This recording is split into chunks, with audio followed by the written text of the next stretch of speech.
All right, guys. So part three, Day16. Let's finish up Second Chronicles.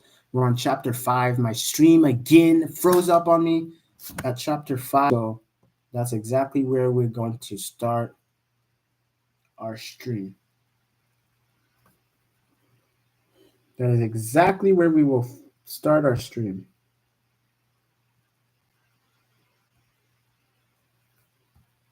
All right, bet.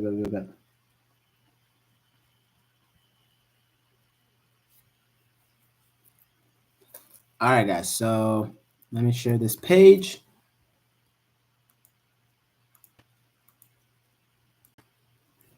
Hopefully, you guys can see that. Hopefully, y'all can see that. But I got 5 minutes, guys. I literally have less than 5 minutes. Then we're not going to be able to finish. As long as we finish it, we're good.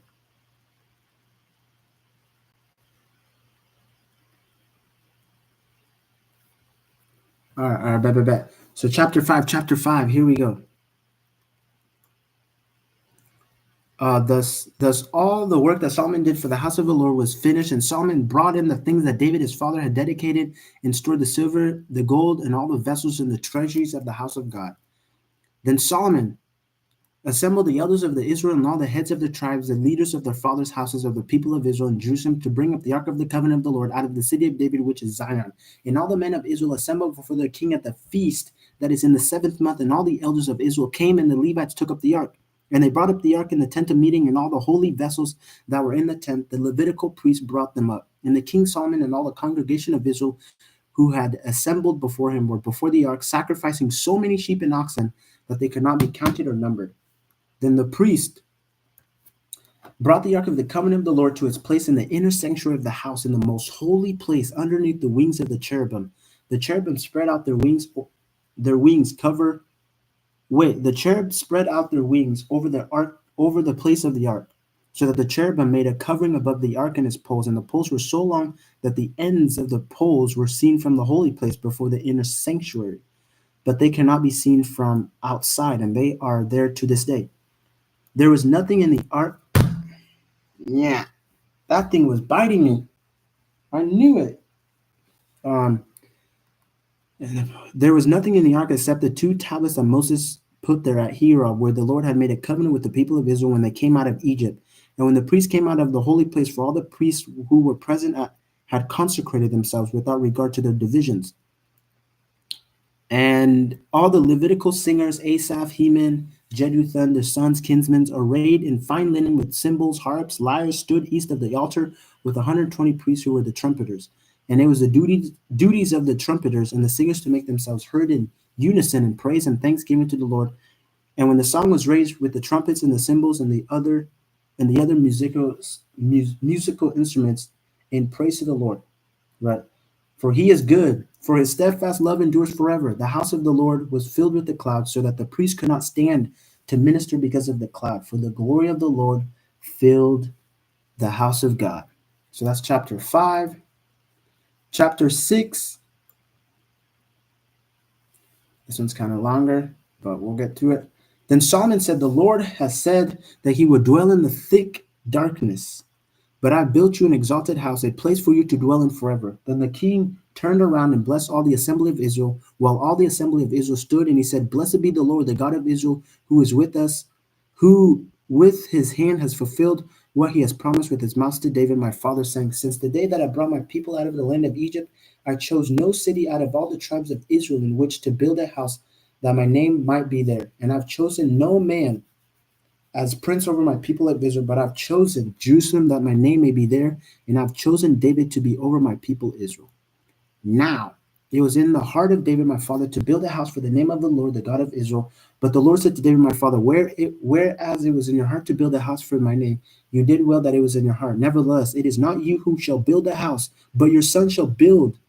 No, your son shall be born to you, shall build a house for my name. Now the Lord has fulfilled his promise that he made, for I have risen in the place of my father David,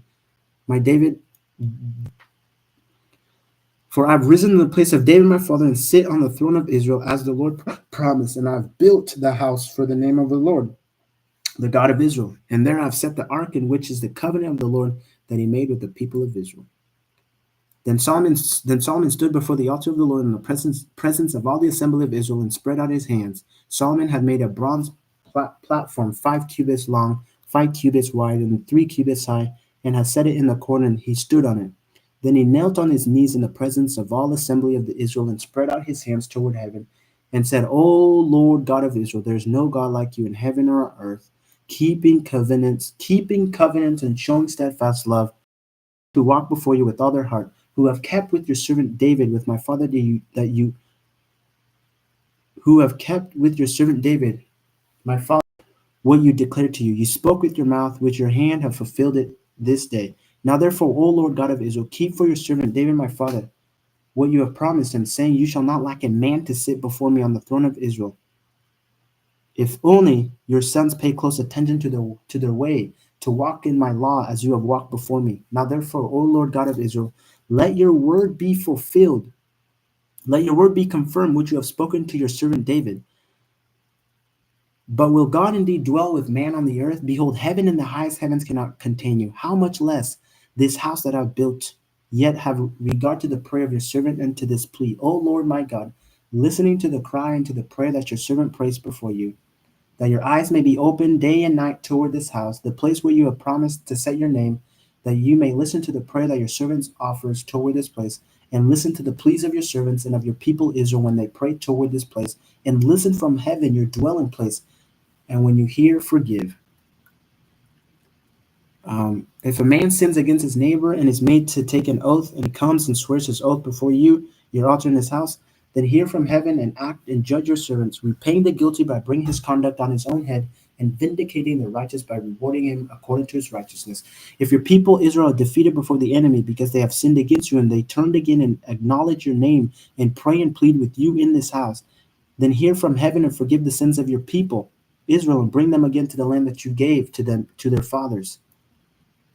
When your heaven is shut up and there's no rain because they have sinned against you, if they pray toward this place and acknowledge your name and turn from their sin when you afflict them, then hear in heaven and forgive the sins of your servants, your people Israel, when you teach them the good way in which they should walk, and grant rain upon your land, which you have given to your people as an inheritance.